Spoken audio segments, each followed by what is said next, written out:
할렐루야. 말씀 붙들고 인내하는 하루 되시기 바랍니다. 아멘.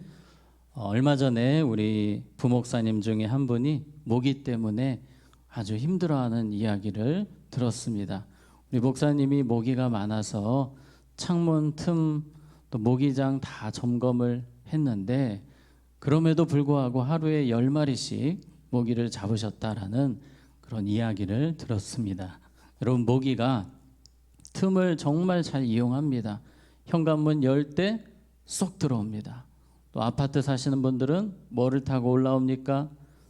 엘리베이터를 타고 같이 올라옵니다. 창문 틈에 아주 조그만 틈만 있어도 거기로 아주 기가 막히게 귀신처럼 알고 들어옵니다. 제가 오늘 모기 이야기를 하려는 것이 아니고 마치 모기처럼 틈을 놓치지 않는 존재가 있으니 바로 사탄입니다. 에베소서 4장에 보면 마귀에게 무엇을 주지 말라? 틈을 주지 말라. 우리 신앙에 틈이 생길 때 반드시 마귀가 들어옵니다. 엘리야를 우리가 생각을 해보면 엘리야 같은 경우는 정말 850명과 싸워 이긴 믿음의 선지자였으나 이 말씀을 믿는 부분에 있어서 주님의 약속을 믿는 부분에 있어서 조금 균열이 생길 때에 틈이 생길 때에 바로 꼬꾸라지게 됩니다. 로뎀나무에 누워서 일어나지를 못합니다. 그때 엘리야가 하나님께 얼마나 탄식하며 이야기하는지 모릅니다. 가장 속상한 부분이 도대체 왜 이세벨이 안 죽냐 이겁니다. 아합 왕이 왜 저렇게 안 죽냐는 겁니다. 저 사람들 하나님께서 왜 변화시키지 않으시는가? 이런 여러 가지 질문 앞에서 신앙의 균열이 생겼습니다. 그때 하나님 하신 말씀이 예후에 대한 이야기였습니다. 하나님께서 앞으로 예후를 세우셔서 어떤 일을 하시겠다라고 말씀을 하셨습니다. 그런데 엘리야가 와닿지가 않는 거예요. 왜냐하면 예후가 나타나지를 않습니다. 살아생전에 예후가 왕이 되지 않았습니다. 그런데 시간이 지나고 드디어 예후가 왕이 되었습니다. 오늘 성경의 배경이 그렇습니다. 예후가 왕이 되어서 이세벨을 비롯한 많은 바알과 관련된 사람들을 처단하기 시작합니다. 그 이야기가 열왕기하 9장 33절에 나옵니다. 이르되 그를 내려 던지라 하니, 여기서 그를 이세벨을 말합니다. 이세벨이 직감을 한 겁니다. 내가 곧 죽을 때가 되었구나. 그때 예후 왕이 찾아가서 이야기를 하는 겁니다. 내려 던지라 했더니 옆에 있던 내시들이 이세벨 왕비를 잡아서 높은 창문에서 집어 던집니다. 그래서 오늘 말씀에 나온 것처럼 그의 피가 담과 말에 튀더라. 예후가 그의 시체를 밟으니라. 그렇게 대단한 척 했던 이세벨 왕비가 이렇게 죽게 됩니다. 여러분, 하나님의 말씀은 때로 더디다고 생각이 들 때도 있습니다. 정말 이 말씀이 100% 이루어질까라는 생각이 들 수 있지만 하나님의 때가 되면 완벽하게 주님의 뜻이 성취되는 것입니다. 참고로 아합 왕은 전쟁터에서 죽었고요. 아합 왕도 죽었고 이세벨도 죽었습니다. 이 예후가 그래도 이전 왕비였기 때문에 장례식을 준비하게 합니다. 그래서 사람들이 이세벨 이 시체를 찾기 위해서 갔을 때에 35절에 보니까 가서 장사하려 한즉 그 두골과 발과 그의 손 외에는 찾지 못한지라. 왜 못 찾았냐면 들깨들이 와서 이세벨 왕비의 시신을 다 뜯어 먹었습니다. 이것도 하나님 말씀이 그대로 성취되는 부분이었습니다. 열왕기하 9장 36절에 돌아와서 전하니 예후가 이르되 이는 누구께서? 여호와께서 그 종 디셉 사람 엘리야를 통하여 말씀하신 바라. 이르시기를 이스라엘 토지에서 개들이 이세벨의 살을 먹을지라. 도저히 이루어지지 않을 것만 같았습니다. 너무 기세등등했는데 이세벨도 죽었고 말씀대로 개들이 핥아 먹어서 시신을 찾기 어려울 정도가 되었다라고 성경이 말씀하고 있습니다. 우리 이사야 40장 8절 우리 같이 읽겠습니다. 시작. 풀은 마르고 꽃은 시드나 영원히 서리라 하라. 아멘. 세상은 변해도, 세상 모든 것이 사라져도 말씀은 그대로 있습니다. 말씀은 변하지 않습니다. 오직 말씀 붙들고 인내하며 하루하루 살아가는 우리가 되어야 할 줄로 믿습니다. 하나님의 약속이 이렇게 이루어지고 있습니다. 예후는 여기서 멈추지 않습니다. 아합이 죽었고 이세벨도 죽었습니다. 그러나 아직 죽여야 할 사람들이 많습니다. 바로 바알과 관련된 사람들입니다. 이 예후는 하나님의 사명을 받았거든요.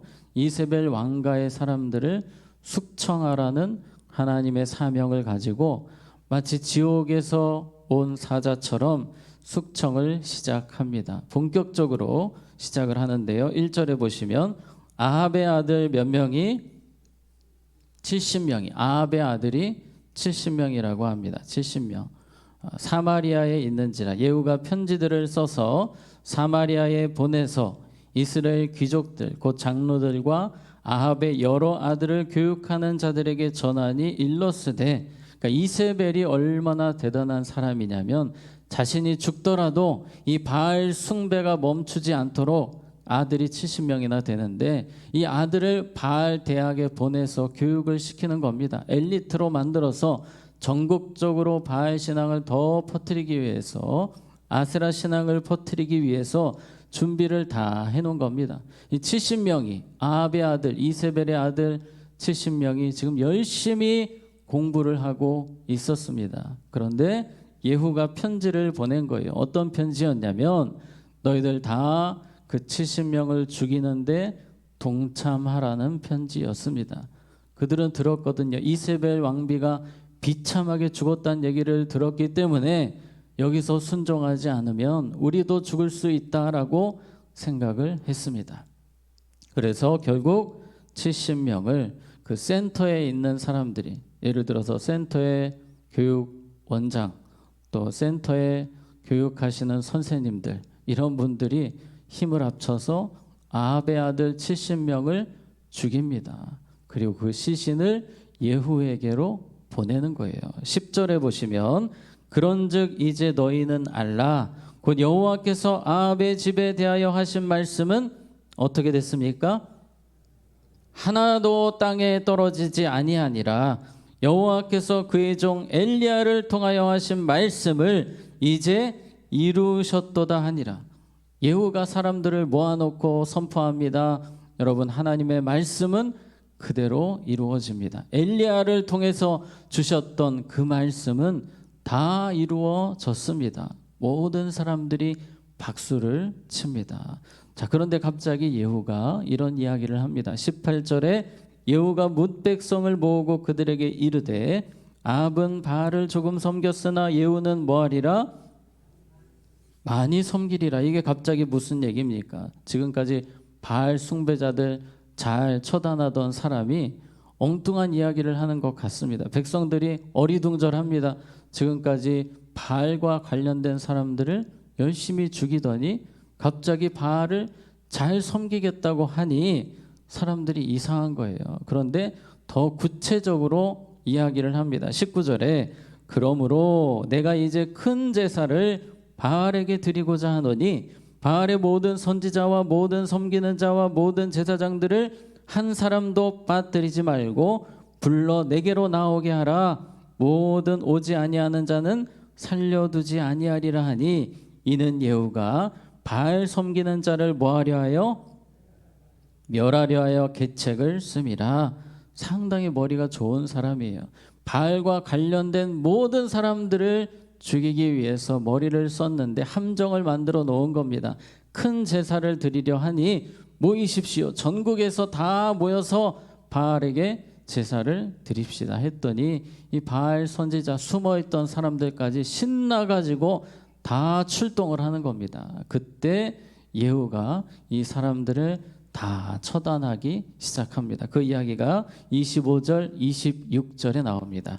번제드리기를 다음에 예후가 호위병과 지휘관들에게 이르되 들어가서 한 사람도 나가지 못하게 하고 죽이라 하매 호위병과 지휘관들이 칼로 그들을 죽여 밖에 던지고 바알의 신당 있는 성으로 가서 바알의 신당에서 목상들을 가져다가 불사르고 피해 숙청이 또 시작이 되는 겁니다.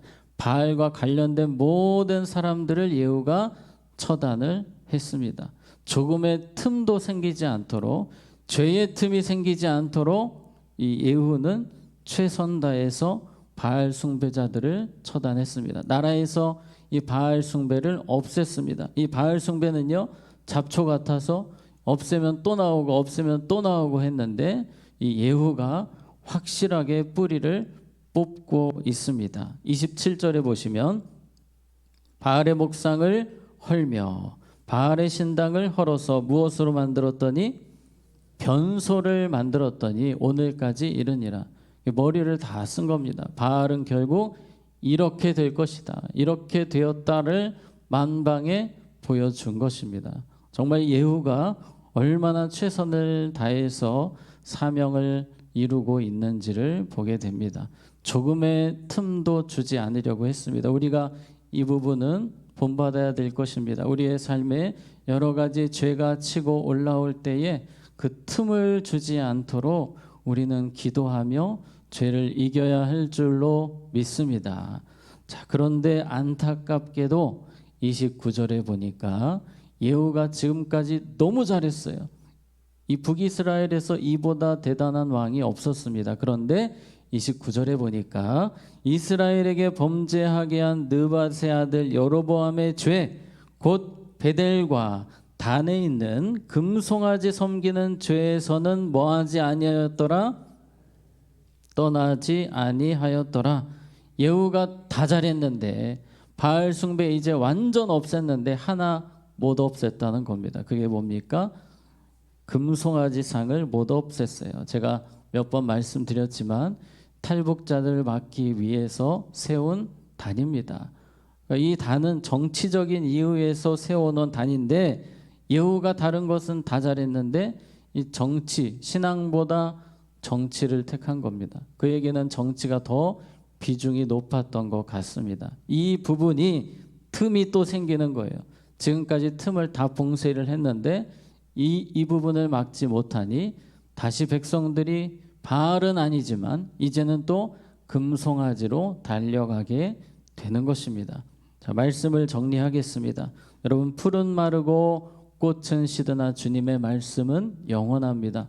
우리는 이 말씀이 반드시 성취됨을 기억하면서 말씀 붙들고 끝까지 그 말씀에 대한 믿음으로 약간의 틈도 주지 않고 말씀을 100% 신뢰하면서 끝까지 달려가야 될 줄로 믿습니다. 또 예후처럼 주님을 위해 열심히 살다가 마지막에 틈을 주는 자가 되지 않도록 우리가 늘 깨어 기도해야 할 것입니다. 그저께였습니다. 10월 27일 한국교회 연합 집회가 있지 않았습니까? 한국교회가 추산 110만 명이 모였습니다. 또 유튜브로 100만 명이 모였습니다. 저도 참여를 했지만 너무 은혜로웠습니다. 한국교회를 위해서 기도하고 또 악법이 통과되지 못하도록 주님 다음 세대를 지켜달라고 기도했습니다. 우리가 계속해서 이 일을 힘써야 하는 것은 악한 이들이 계속해서 틈을 노리고 있기 때문입니다. 다음 세대를 무너뜨리기 위해서, 다음 세대의 신앙을 공격하기 위해서 다양한 방면에서 계속해서 공격이 들어오고 있습니다. 우리가 깨어서, 말씀에 깨어서 우리 다음 세대를 지키고 다음 세대에게 신앙의 틈이 생기지 않도록 최선 다하는, 물론 예후는 마지막에 틈을 주었지만 우리 석관중앙교회는 끝까지 틈을 주지 않고 주님 앞에서 충성하는, 오직 말씀 붙들고 살아가는, 말씀으로 승리하는 우리 모두가 되기를 원합니다. 자, 기도하겠습니다. 하나님 아버지, 오늘 주신 말씀과 같이 예후가 최선 다해 사명을 이루며 바알 우상이 들어오지 못하도록 틈을 주지 않았던 것처럼 우리의 삶에 죄가 틈타지 못하도록, 마귀가 틈타지 못하도록 오직 깨어서 막아내는 우리 모두가 되게 하여 주시옵소서. 특별히 우리의 다음 세대에게 수많은 틈을 이용해서 마귀가 들어올 때에 그것을 다 막아낼 수 있도록 우리를 성령의 도구로 사용하여 주시옵소서. 특별히 차별금지법을 비롯한 세상의 악법들을 주님께서 막아주셔서 우리 다음 세대가 어려움 겪지 않도록, 한국교회가 어려움 겪지 않도록 지켜주시옵소서. 반주하신 집사님과 가정을 축복하셔서 가정의 찬양과 감사가 늘 넘치게 하시고 하나님의 복이 충만케 하여 주시옵소서. 이제는 우리 주 예수